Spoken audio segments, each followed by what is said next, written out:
കുമ്പളയുടെ മണ്ണിൽ ഇന്ന് നടന്നത് ജനങ്ങളുടെ സമരം. വിജയിക്കാൻ വേണ്ടി ഏത് അറ്റം വരെ പോവാൻ കാസർഗോഡിന്റെ ചുണക്കുട്ടികൾ തയ്യാറാണ്. മഞ്ചേശ്വരി MLAക്ക് സമരത്തെ കുറിച്ചിട്ട് എന്താ പറയാനുള്ളത്? ജനകീയ പോരാട്ടമാണ് തുടക്കം കുറിച്ചിട്ടുള്ളത്. അവരെ കോടതി വിധി വരുന്നതിന് മുമ്പ് വീണ്ടും കൺസ്ട്രക്ഷൻ മുന്നോട്ട് പോകുന്നു. ജനകീയ പോരാട്ടത്തിലൂടെ ഇതിനെ തോൽപ്പിക്കും. അതിന്റെ ഒരു സൂചനയാണ് സമരം. കുമ്പളയിൽ പ്രതിഷേധത്തിന്റെ കൊടുങ്കാറ്റ് വീശുകയാണ്. എന്റെ വിഷയത്തിനായി എന്താ പറയാനുള്ളത്?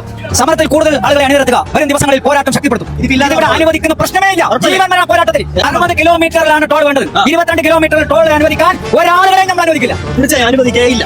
അത് വിജയിക്കുമോ ഇല്ല, അതാണ് ജനങ്ങൾക്കറിയാം. സമരം എന്നുള്ളത് ജനങ്ങളെ ഏറ്റെടുത്താൽ ഇവിടെ കക്ഷി രാഷ്ട്രീയമില്ലാതെ എല്ലാ ജനങ്ങളും ഒരുമിച്ച് നിന്നുകൊണ്ടാണ് ഈ സമരം ഏറ്റെടുത്തിട്ടുള്ളത്. ജനങ്ങളെ ഏറ്റെടുത്ത സമരം തീർച്ചയായിട്ടും വിജയിക്കുക തന്നെ ചെയ്യും. കാരണം മഞ്ചേശ്വരത്തിന്റെ ജനങ്ങളോട് ജനങ്ങൾ കേൾപ്പിക്കുന്ന അനീതിയാണ്. ഇതിനെ ഒരു കാരണവശാലും അനുവദിക്കാൻ ഇവിടുത്തെ ജനങ്ങൾ സന്നദ്ധമല്ല. ടോൾ കൂട്ട് വേണ്ട, നമുക്ക് ഇവിടെ വേണ്ട, ടോൾ ബൂത്ത് ഇവിടെ വേണ്ട.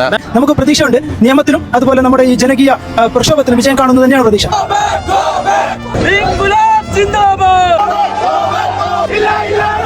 ടോൾ വരുന്നതിൽ നിങ്ങളുടെ അഭിപ്രായം